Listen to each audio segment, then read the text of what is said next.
प्रभु का दिन यह बाइबल का ऐसा वाक्यांश है जिसका प्रयोग अक्सर विश्वासी लोग करते हैं जब वे संसार का अंत होने की बात करते हैं। हाँ, जैसे हरमगीदोन का अंतिम महायुद्ध या संसार का अंतिम पूर्ण विनाश। आप इस चित्र से परिचित होंगे जहाँ यीशु सफेद घोड़े पर लौट रहे हैं। उनके पास अंतिम न्याय करने के लिए एक तलवार है। सब जानना चाहते हैं कि अंत में क्या होगा। इनमें से अनेक चित्र बाइबल की अंतिम पुस्तक से लिए गए हैं, लेकिन उन्हें समझने के लिए आपको पहली पुस्तक में लौट कर जाना पड़ेगा। जब कहानी शुरू होती है तो हम परमेश्वर को एक अद्भुत संसार की रचना करते हुए देखते हैं। फिर वह मनुष्य को अधिकार देता है कि वे उसकी ओर से इस संसार पर प्रभुता करें। पर मनुष्य इस रहस्यमय अमानवीय प्राणी की परीक्षा में गिर जाते हैं, जिसमें वह प्रतिज्ञा करता है कि तुम भले और बुरे को अपनी शर्तों पर परिभाषित करके अपने आप को परमेश्वर के स्थान पर रख सकते हो। और उन्होंने ऐसा ही किया। इसके फलस्वरूप निकलती है कहानियाँ टूटे हुए रिश्तों और हिंसा की। हाँ, बड़ी समस्याओं को पैदा किया।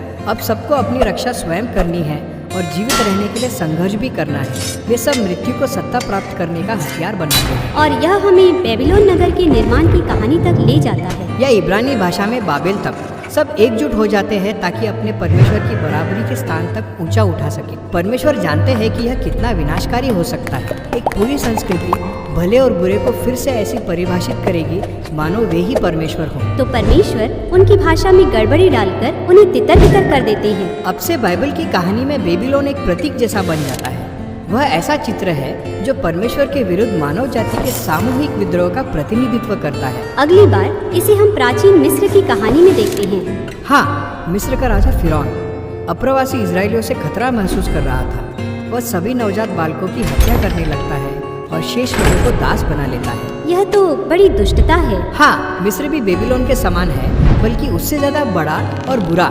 वे भले और बुरे को फिर से परिभाषित करके केवल अपने लाभ का ध्यान रखते हैं, चाहे इसमें दूसरों की हानि ही क्यों न हो। तो परमेश्वर फिरौन की बुराई को उसी पर लौटा देता है। उसका अहंकार उसे आगे बढ़ाता है और मृत्यु उसे निगल लेती है। इजरायली लोग अपने इस बड़े छुटकारे के बाद एक गीत गाते हैं कि परमेश्वर कैसे उनका योद्धा है जिसने उन्हें बुराई से स्वतंत्र किया। इस पल को इजरायली वह दिन कहने लगे। वह दिन जब वे एक भ्रष्ट मानव तंत्र से बचाए गए। इसके बाद से प्रत्येक वर्ष इजरायली लोग बलिदान किए हुए मेमने के प्रतीकात्मक भोज के साथ अपने छुटकारे के दिन का उत्सव मनाते हैं। यह फसह का पर्व कहलाता है। समय बीतने पर इजराइल अपने देश में आते हैं और उनके अपने राजा भी होते हैं। उन्हें नए नए शत्रुओं का सामना करना पड़ता है। बीता हुआ प्रभु का दिन, जिसे वह फसह के पर्व के रूप में मनाते थे, उनके लिए आशा उत्पन्न करता था कि परमेश्वर इजराइल को नए खतरे से बचाने के लिए फिर से वह दिन लाएगा।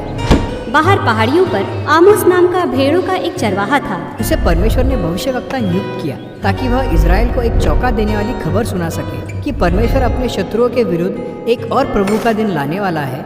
इस बार निशाने पर इजराइल है। क्या दुर्भाग्यवश इजराइल के अगुओं ने भी अपने लिए भले और बुरे को फिर से परिभाषित कर लिया था, जिसका परिणाम था भ्रष्टाचार और हिंसा। परमेश्वर के लोग बेबीलोन के समान हो गए थे। जो उत्पीड़ित थे अब उत्पीड़क बन गए थे। बेबीलोन एक ऐसे जाल की तरह था जिससे कोई बच नहीं सकता था। तो अब प्रभु का दिन इजराइल पर आ पहुंचा।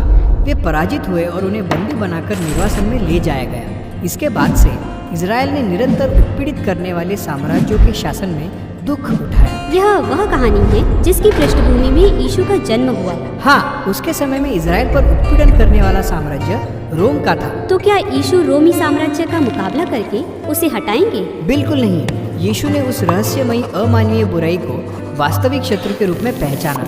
वही बुराई जिसने बेबीलोन, मिस्र, रोम, इजराइल को लुभाया था। बुराई ने सत्ता देने की जो प्रतिज्ञा की, उसके आगे समस्त मानवता ने घुटने टेक दिए। इसी का विरोध यीशु ने जंगल में अकेले किया था, जब उनकी परीक्षा ली गई कि वह अपने स्वार्थ के लिए अपने शक्ति का अनुचित प्रयोग करे। पर उन्होंने ऐसा नहीं किया। इसके बाद उन्होंने दूसरों पर हुए बुराई के प्रभावों का सामना किया। वह कहने लगे कि वे फसह के पर्व के लिए वह यरूशलेम जाएंगे ताकि अपने मृत्यु के द्वारा इजराइल और रोम की बुराई से एक अंतिम मुकाबला कर सके।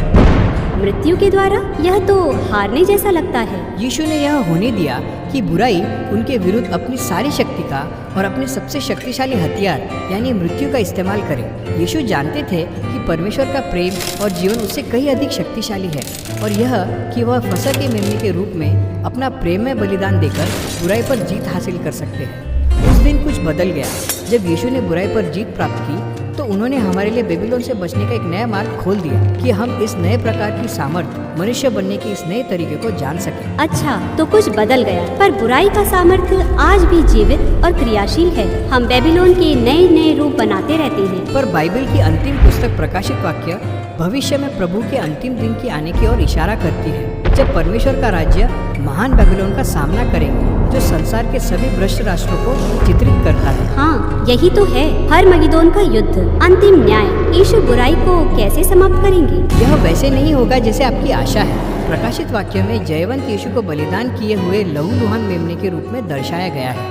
अंत में जब यीशु श्वेत घोड़े पर सवार होकर बुराई से मुकाबला करने आते हैं, तो युद्ध के शुरू होने से पहले ही वह लहूलुहान है। पहले से लहूलुहान? यह तो विचित्र छवि है। हाँ, क्योंकि यीशु हमारा लहू बहाने नहीं आ रहा है, बल्कि उन्होंने अपने लहू द्वारा उस समय जय प्राप्त की जब उन्होंने अपने शत्रुओं के लिए मौत सही। उसकी मुंह की तलवार प्रतीक है यीशु के उस अधिकार की जिसे वह भलाई और बुराई को परिभाषित करता है और हमें उत्तरदायी ठहराता है, जब एक ही बार वह हमेशा के लिए अंतिम न्याय करेगा। तब तक के लिए प्रभु का दिन एक निमंत्रण है कि हम बेबीलोन की संस्कृति का सामना करें। और यह प्रतिज्ञा की गई है कि परमेश्वर एक दिन हमारे संसार को दुष्टता से मुक्त करेंगे और उस नई बात को लेकर आएंगे जो उन्होंने हमारे लिए रख छोड़ी है।